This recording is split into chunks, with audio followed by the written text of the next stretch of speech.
and we will go now to our second team on the pod, as Jack has a revealing to make. Sadly, Sanders isn't here to also support, but if Sanders were here, he would be wearing this shirt as well.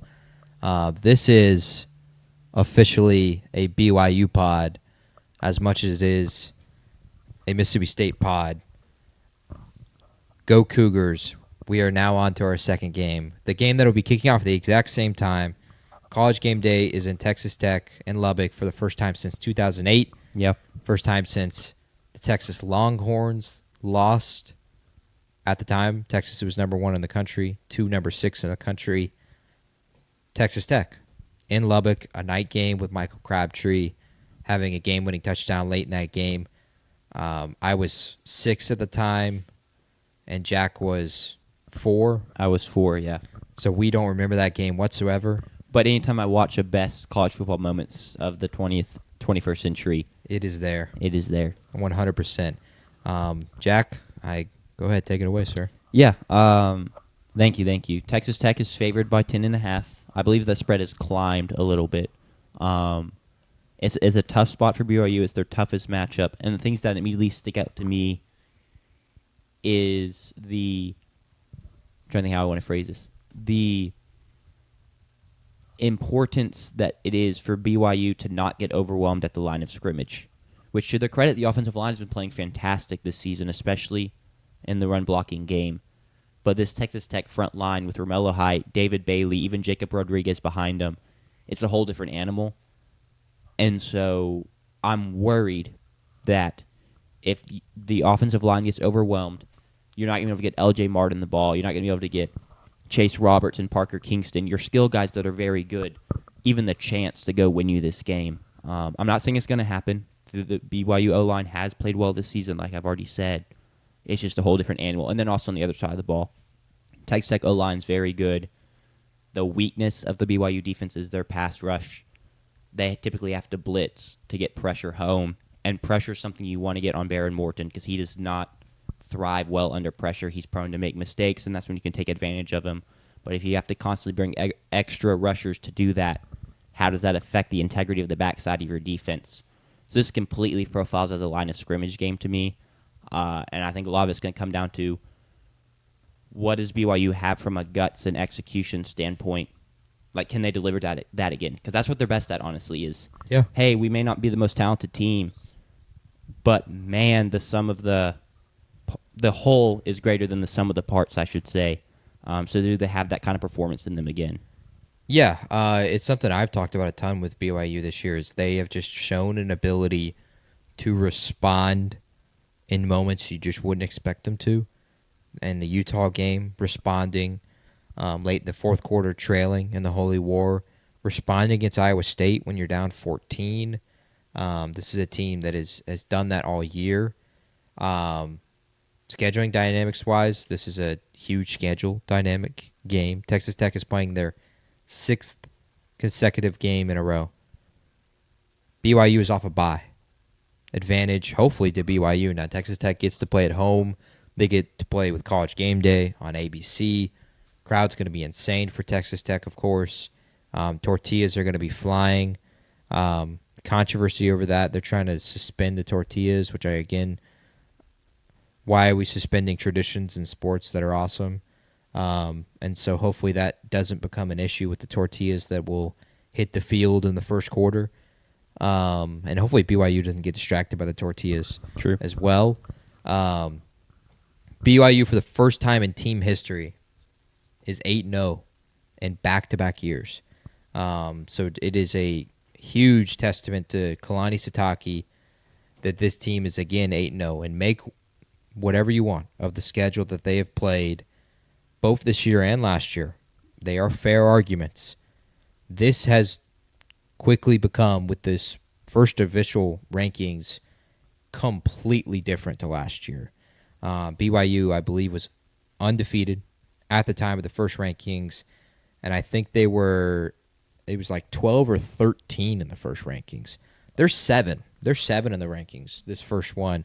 And partially that is because the committee is really, really high on Utah, where they have Utah up at 13. But BYU is in a spot where they could lose this game and beat Cincinnati, reach the Big 12 title, lose to Texas Tech again, and probably still be in.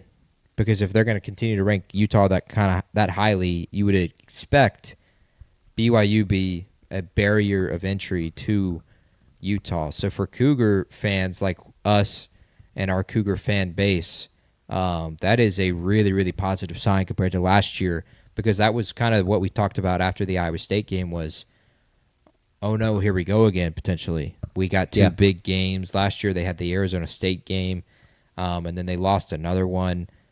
This year they have the Texas Tech game and the Cincinnati game, and it was like, oh no, here we go. We're going to finish 10-2. We're going to start really hot. We're going to be in the top 10, but it won't matter because we couldn't finish it down the stretch. I agree, Jack. For this game specifically, BYU has to run the ball well, and this is against the nation's best rush defense. The nation, not just Power 4. Texas Tech is giving up just 74.5 rush yards per game. BYU is 15th in rushing yards per game with 216. So this is strength against strength. BYU is averaging 5.4 yards per carry. They need to be able to match something similar to that. They need 3.7, 4, whatever, something around there. Because if you can do that on first and second down, you can get to 3rd and 2. That's just a way better spot for Bear Bachmeier. That allows you to be able to run the football again with L.J. Martin, and you avoid pass rush scenarios against Jacob Rodriguez, David Bailey, and Romello Height, this is probably top 5 pass rush in the nation, maybe the best, depending on who you ask. Top 3. Yeah, I won't say best because it doesn't have to go through every team. But I can the Aggies. I can give them top 3 pretty comfortably. Yeah, Josh Pate has kind of compared it to. Just imagine if Texas Tech and that team out there on Saturday, that defensive front, that front 7, was wearing crimson and a crimson helmet with their number on the side. That's exactly what they look like. That's exactly what they play like. They play like your average Alabama and Georgia defensive line. They just happen to be Red Raiders and wearing Texas Tech and get NIL deals that are through the roof. But credit to them. It's strength against strength. It's L.J. Martin, it's Bear Bachmeier, it's that offensive line against that Texas Tech front. On the other side, it's can you kind of slow down a Texas Tech offense that is feasted in some spots, but kind of struggled in other spots with Will Hammond, especially against Arizona State. That veteran Morton is starting instead, and he's a guy that if he gets a clean pocket, cooks. Like you said, if he gets pressured, he doesn't. I think a big key is they got to be able to slow down the run game with Dickey and Jacoby Williams. Texas Tech can run the ball really well. They can run the ball really well in critical spots, too, and take pressure off their pass game. Their pass game can really cook no matter what their run game is doing.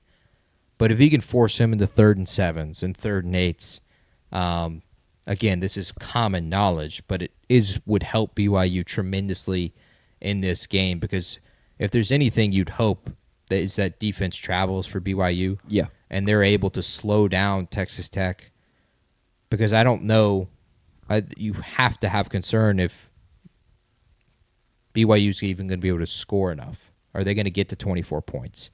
Are they going to get even to 20 points? And if that's the case, you got to have some defensive performance. I think BYU's got to protect the football is a big one. Texas Tech is second in the nation in takeaways with 20 this year, which is insane through 8 games. Quick question / fun fact to you. How many forced fumbles do you think Jacob Rodriguez has? Given how good he is, 7 or 6.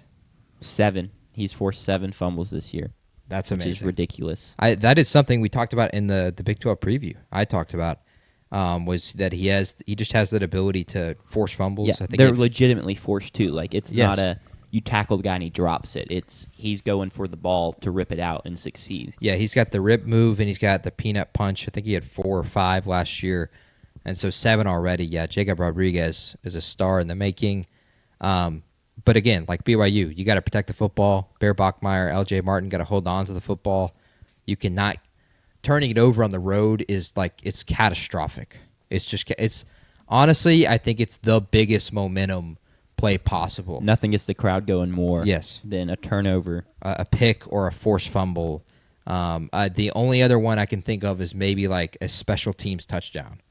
Those are the plays that can just knock you out if you're a road team. And Texas Tech, if they get those with this crowd, even in a noon kickoff, I think would really, really hurt our BYU Cougars. And again, I come to the point of how does BYU approach this game? If you look at the CFP rankings, with them being at 7, you can easily think, hopefully not, but in that locker room, I think it's easy to look at those rankings and say, we have margin for error. We can lose this game and beat Cincinnati, be in the Big 12 title game, and have our shot again. We have the ability to do what we did last year. I really, really hope they don't approach it that way because personally, I would go for the kill shot. I would take this as my chance to go win this game, and then maybe you could lose in the Big 12 title game. I would go for the kill. I would try to knock out Texas Tech because if you win, Texas Tech will have 2 conference losses. Cincinnati only has 1, meaning technically you could go purposefully lose the Cincinnati game and guarantee you get to play Cincinnati again in the Big 12 title game if you win out. Sure. Which is insane. But no one's going to do that. Ever. Yeah. It makes no sense. But what if you rolled out some like cheap game plan for the Cincinnati game, having beaten Texas Tech, lose it on purpose, and then just roll out a completely different game plan in the Big 12 title game, go win it? I don't know. Yeah. No one's going to think that way. There's also a thing of like, go for the kill shot because it's college football. You could easily lose another game. But also, I just talked earlier about the show about how Miami fans can't be mad about where they rank because they put their fate in the hands of the committee. Mm-hmm. Right now, BYU has not put their hands in the fate of the committee. You start to lose a game or two, that's no longer the case. You put your fate squarely in the hands of the committee, and then it's solely up to them what happens to you. And it's not like it's not like the playoff committee has been favorable to the Big 12 in the past. Though it looks good this year, yes. That could change. It could change. Very quickly, that could change. Yeah, like I said, I'd go for the kill shot because, like Jack's saying, you don't want to leave it in the hands of committee. So getting into picking this game, we've previewed it and talked a ton for our BYU Cougars. We're here in our BYU shirts. If State wasn't playing, maybe we would have made a trip out to Lubbock. Probably not. Maybe in future years. This is a BYU pod, and with me picking first, the spread is 10.5. Lubbock's about this. It's actually further because it is on the western side of Texas. 13.5-hour drive. Crud, man. Okay, maybe we wouldn't have done that. 10.5 point spread. I think BYU finds a way. I think they have a really, really interesting dynamics edge with the 6 weeks in a row for Texas Tech, and they haven't been all sunshine and rainbows for Texas Tech. They've lost a game in that span to Arizona State. They've struggled in others. They get a big win last week against Kansas State that they pulled out in the fourth quarter. BYU's off the bye. They're feeling healthy. They're feeling hot. No one believes in them, and Kalani Sitake has that ability to go in the locker room and to say that. He has the ability to go in the locker room and say, we're real men. We are one with God. They are, Josh Pate used the word mercenaries. That's pretty good. They are bought and paid for. And so no one believes in you because you make 2 zeros less than they do. Yeah. Go out there and win this game. I'm going to take BYU for sure to cover, and I'm going to take them to pull off the upset. Sure. Go Cougs. Sanders also has the BYU cover. If the spread was 9.5, I do think I would take Texas Tech to cover. Yeah, fair. I think it'd be a close game, but they kind of get the last punch in, and they would, win by 10 or something. I don't feel comfortable taking a Texas Tech 10.5 cover. And BYU fans, before you go, if you were thinking about picking Texas Tech to cover, take off that shirt. That brings me no joy to say. And also, you probably want me picking against BYU anyway because I'm wrong more often than I am right. So really, I'm doing BYU a favor. But no, I'm going to take BYU to cover here.